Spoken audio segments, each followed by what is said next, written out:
take a look behind the scenes and enter the impossible for the Between Two Minds podcast with our hosts, Judge Mentalist and Bernardo Rodriguez. Can they really tell you what you're thinking? Hello, hypnosis world. It's your favorite hypnotist, Judge Mentalist, coming back at you. As you can see, solo on the screen, which means we are previewing yet another Michigan International Hypnosis Conference talk. This is going to be a great one. You know, we talk all the time about elevating the game for our clients, but sometimes it's important to elevate our own game to be able to do that for our clients, whether we are in the clinical world, whether we are in the entertainment world, or somewhere in between. That is what we are going to talk about a little bit today with a returning presenter to the Michigan Hypnosis Conference, Ryan Montes. Good afternoon, Ryan. How are you? I'm doing great, man. How are you? I'm wonderful. Wonderful. So I'm going to do what we do with all of these. Give everybody the little elevator pitch on your background so that anybody who might not be familiar with you, which, you know, new people to the Michigan Hypnosis Conference might not know who you are. They know a little bit about who you are and why you're giving the talk that you're giving in just a couple of weeks. We're almost there. We're getting very, very close. Cool. All right. Yeah. So just really briefly, and feel free to, let me know if any of this pops out as something that would be more details would be good. You let me know. But former Canadian soldier, former private detective. Those are my two past careers. Turned NLP trainer. I've been a board certified NLP and hypnosis and timeline therapy trainer since 2019. But I've been studying this stuff for about the last 20 years and utilizing it in previous careers as well. And then mainly what I do these days, surely because this is where the demand from my audience and my students has moved, is more into the holistic business coaching and full mentorship for coaches and hypnotherapists. So yes, we do the skills, but we also do the business strategy. We also do the mindset. So that's where I'm at these days. Hence why my talk at the next Michigan conference is not about NLP as a skill set. It's actually about client attraction and how to be a game changer in the industry.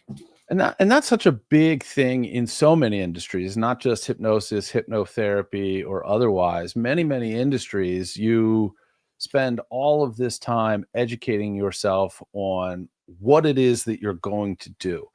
And when the training wheels are off and it's time to go out there and do it, we see most professional businesses, professional service type businesses, they don't fail because the practitioner's bad at what they do. They fail because the practitioner's bad at being a business person. They're bad at making the phone ring, or if they're getting their bookings through online, making those clicks happen, or whatever it is that makes people walk through the door, whether virtually or in reality. And you've got people that want to do this. They want to do the thing that they're good at without necessarily the restrictions of having a boss or going to work for somebody, but they don't necessarily always have all of the pieces that they need to put that together and work for themselves. Yeah. That's, you hit the nail on the head there. Actually, before I formally started this business in 2019, but after I left the military, I went back to college to study for a little bit. And I was actually studying law and the legal business, because that's my family has a business in that industry. And one of my professors one day said something really interesting, very much in regard to what you just said.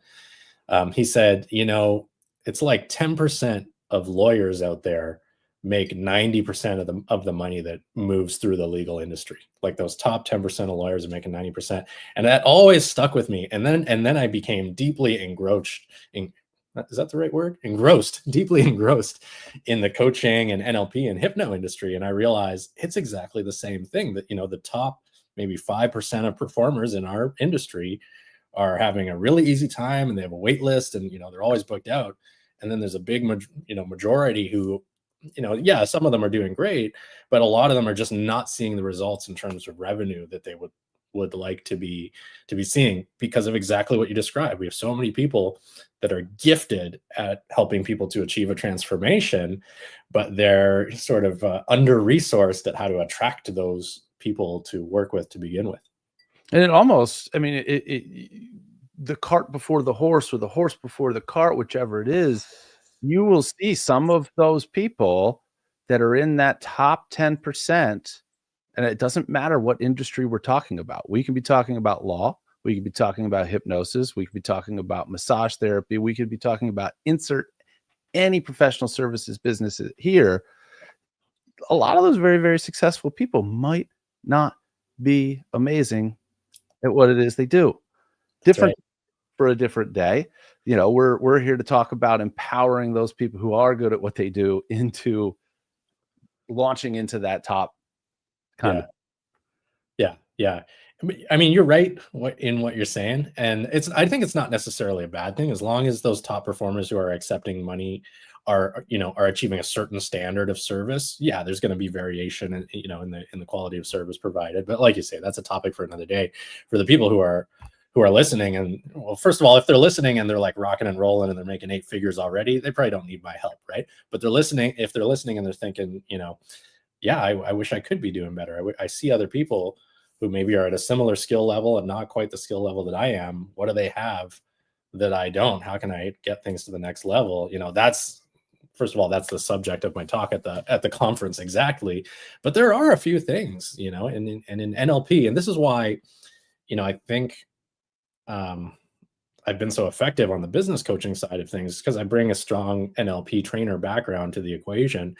And in neurolinguistic programming, modeling is very important. If we want to achieve a result, we need not look further than, people in our industry who are already achieving the result, reverse engineering what they're doing. What are the things that they've leaned hard into that maybe are not immediately obvious, but with a little bit of research and analysis, we can find out, and then installing those qualities, those resources, those strategies in ourselves.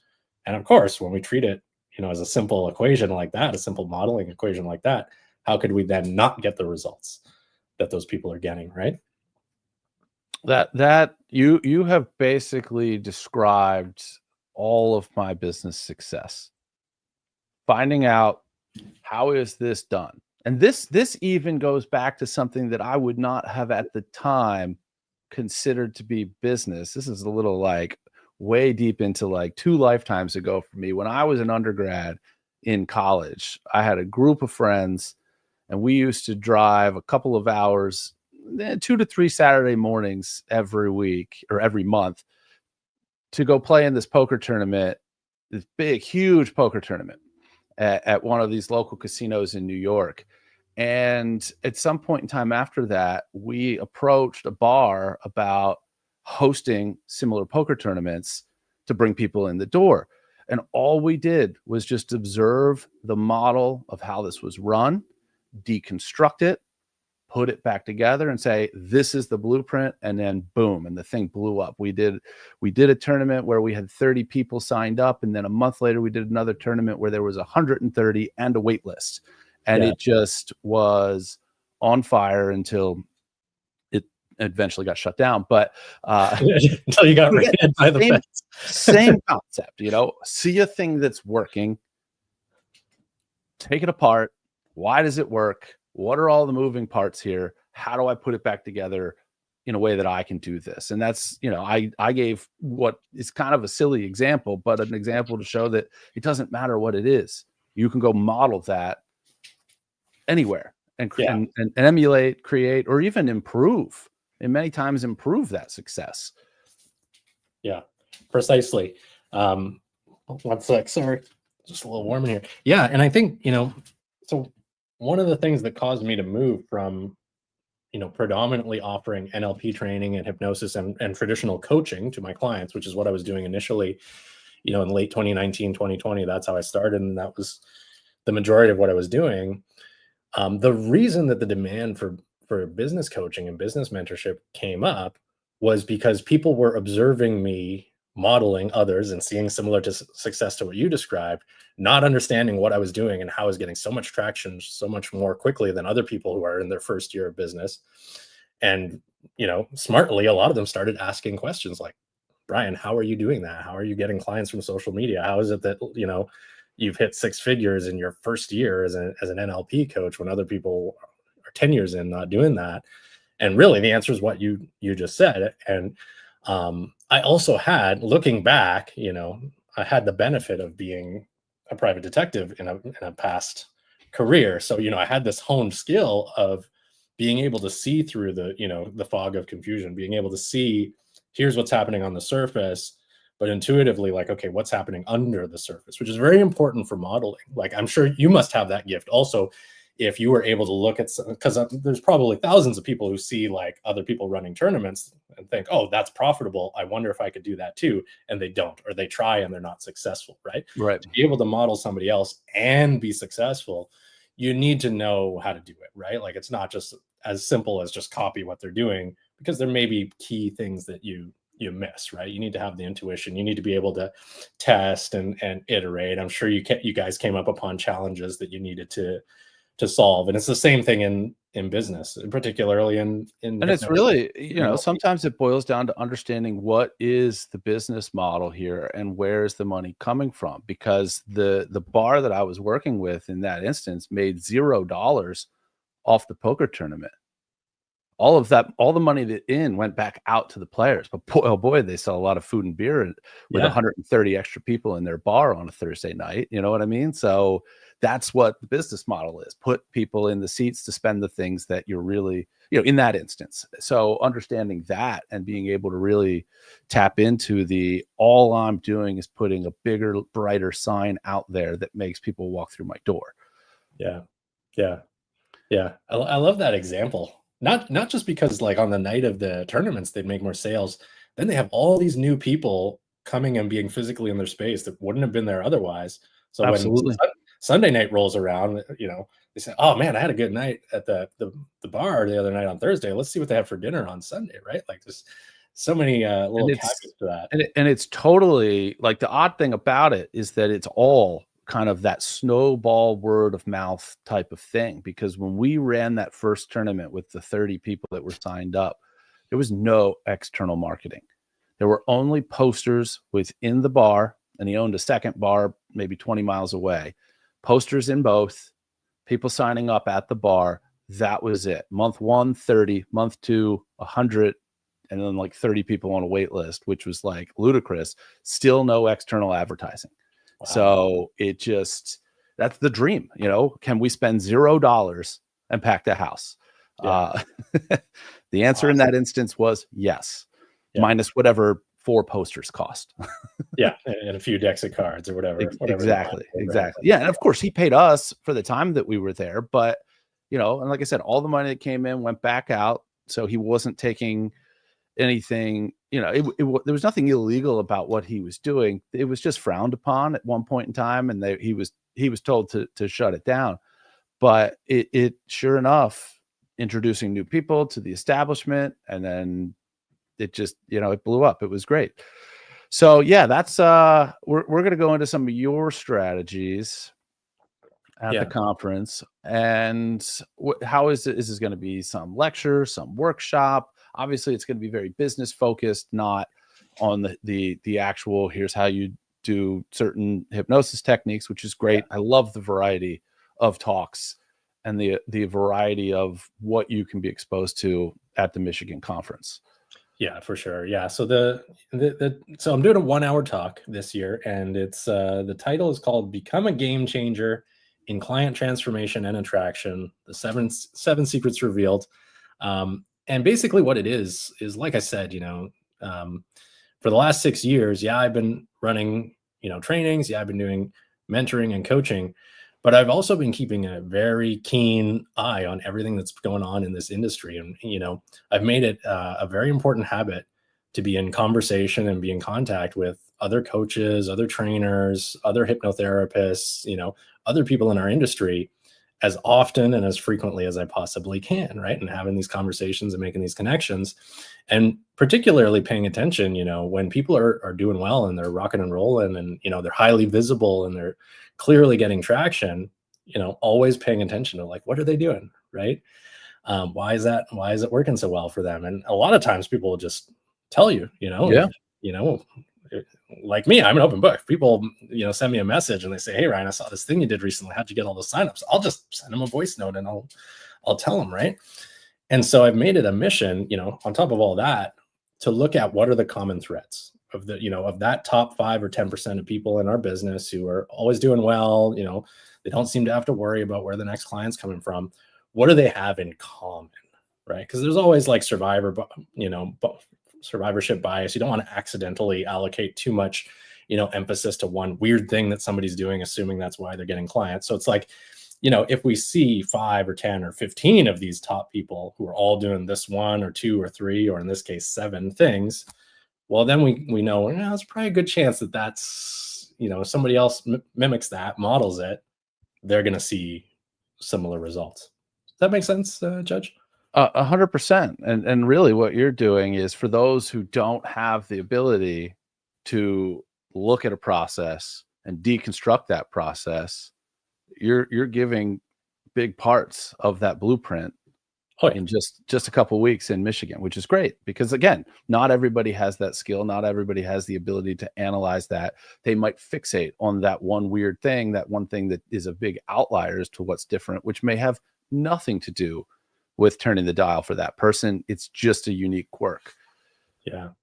And on top of that, like it took me 6 years, right? Like, he said, well, if I've already done it, I'm willing to, share it, save the time, right? Come take whatever, what I've learned and use that as the starting point, and then go from there. Actually, now that I think about it, I'm not sure, I can't say that I was 100% inspired by this, but maybe partly because it was about 5 or 6 years ago I got my hands on this book. Judge, have you ever seen this book? It's called 30 Days by Russell Brunson. It's one of his less known books. It's not one of his really popular books.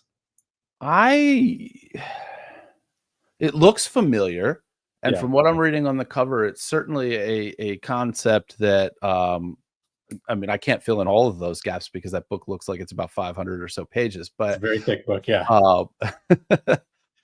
So I'll tell you the premise of the book. I haven't read the full thing yet either, but the premise of the book for somebody who's interested in modeling and mentorship is actually the important part.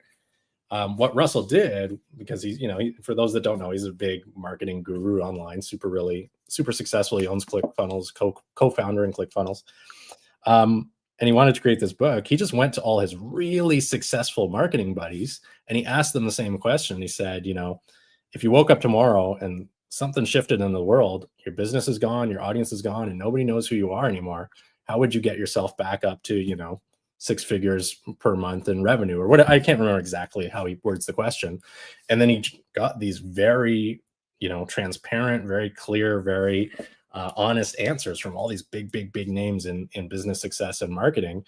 And he put them all in a book. And can you imagine, for a brand new, online marketer, how valuable that information is? And by the way, folks, the book is still available, I'm sure, but it's $30 on Amazon. It's currently in my cart. There you go. It literally took me 10 seconds to get it there. So I already know. My initial reaction when I just saw the cover was something that I have said to myself since when I was building other people's law firms, which is my day gig and the thing that really affords me the ability to run around and do my hypnosis shows whenever and wherever I want. But it's also how I'm building that business, is that if everything burnt to the ground tomorrow, as long as I have my contact list, I'll be back where I am in 6 months or less. Yeah. My wife and I have always, as we've built this colossal firm, and of course that comes with a natural sense of burnout from time to time. We've constantly talked about, well, not constantly, we've regularly talked about, hey, if we just sold this damn thing and took 6 months off, a year off, whatever, we can come back whenever we want. Yeah. And I have all of the tools that I need. And there's a blueprint now that I know that there's probably a lot of tricks in that book that aren't on my radar, but they will be in, what is this? Next day shipping, 2 days shipping, very soon. And as long as we're not talking at the same time, I'll be in the room with you in just 2 weeks and grab the 7 that you've pulled to the top, which I highly recommend anybody go in there. And this is stuff. I don't know the talk, but this is stuff that whether you are a performer or a clinician or trying to do both, all of this stuff applies. You can take all of this stuff and start running illicit backroom poker tournaments if you want, or start a law firm or anything else. If you have that main business that is supplementing your hypnosis business, use it to blow that up, whatever it is. All of these tips can apply. I know, again, this isn't just the mind reader in me. I already know, because you're either on this train or a similar one, or you're not. Yeah. And it's really, really great stuff. And I'm glad that you're there sharing it. And it's true. I mean, you get the benefit when you collaborate with somebody who has gone through the war, who has battle tested all of this stuff and has that openness, because folks that get to the quote unquote top understand that there is so much clean air up there and there's plenty of room for others. Like you taking these techniques, like I do when people ask me, hey, how do you book all these fundraiser shows? How does it work? I point them directly to the, step one, go here and just copy and paste, steal my post. Yeah. And adapt it, the parts that, target a specific organization. Everything else, steal it word for word. Why should you steal it? Because it works. Yeah. And why do I care? Why don't I care that somebody else is going to start doing this? Because I'm working with people in Washington and in Tennessee and in markets that, quite frankly, I have enough work here that I don't have time to go there. So please, you do the work. You make this work, because not only am I doing the thing through these methods that I love, but I'm helping these organizations raise a bunch of money that it blows their mind. So it's a huge win-win. And why shouldn't I share that and let other people do it? So kudos to you for having these blueprints and having the wherewithal to realize that, look, you could teach everybody in that room. And if the outlier of every single one of them decides to actually start implementing it tomorrow, it's still not going to take food out of your plate. Not in 1,000 years, right? And you're right. Like there's no competition at the top, right? No. The people who are at the top who are doing well, and I'm very great. I'm not saying I'm at the top of this industry by any means, but I'm doing pretty well, right? And I'm connected with other people who are kind of at similar success levels and a little higher. And you're right, the air is clear up here. Like we're all having a great time. There's no secrets, collaborating on everything. It's a good place to be. And yeah, we're not worried about giving away the secrets, because we know there, currently on the planet Earth, there's way, and for the foreseeable future, there's way more people that need help than there are, hypnotherapists and coaches and NLP coaches to fulfill that need. Way more people that need the support. And it's gonna, and that's just human nature. That's just the way it is, and probably the way it will be, right? So the more people that can have a more prolific impact, that just means the more people out there that are getting healed and raising their quality of life. It's not taking any money or revenue out of anybody's pocket. Yeah. Beautiful. Well, I've kept you for quite some time here. This is super exciting stuff. You need to make sure you're in the room with Ryan, because you're going to get something here you're going to get 7 somethings here that if you put them into play, it's going to elevate your business, no matter what that business is, whether it's hypnosis related or not. It doesn't matter. Apply it to both. It'll all make sense when you're in the room. We don't want to do too many spoilers here.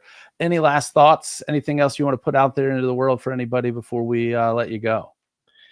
Yeah, I will give you guys one thing that's been really instrumental in my success, and everybody who I've given this tip to and who's actually executed on it has seen similar improvements in success and reach.